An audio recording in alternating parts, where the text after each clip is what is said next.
my name is Wendy Bennett and I'm going to help you add 3/4 to 1/2.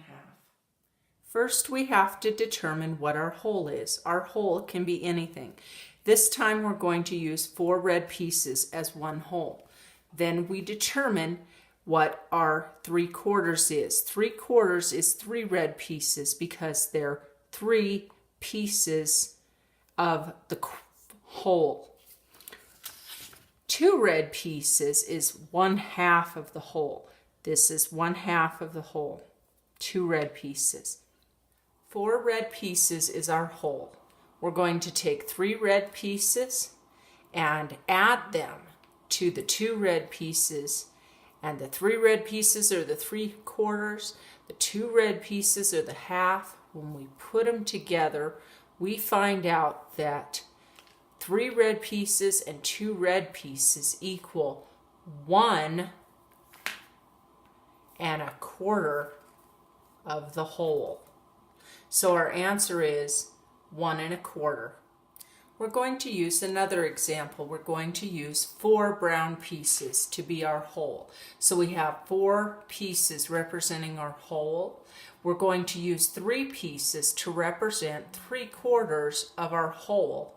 And we're going to represent 2 brown pieces to equal 1/2 of our whole.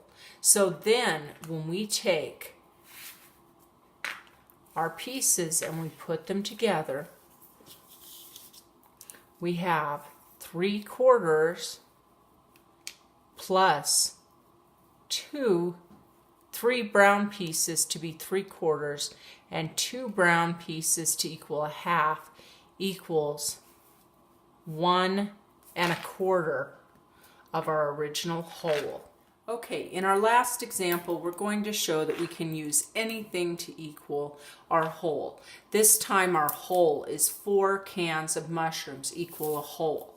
We're going to take 3/4 of our whole mushrooms, which is represented by 3 cans. As we can see, 3 cans is 3/4 as much of the whole because we have 1/4, 2/4, 3/4, 4/4 to equal whole. And then we're going to add to that 1/2, which is 1/4, 1/4. So when we add 3/4, 1/4, 2/4, 3/4 to 1/2, 1/4, 1/2, we get 1 1/4. This is the representation of our whole. This is 1 1/4.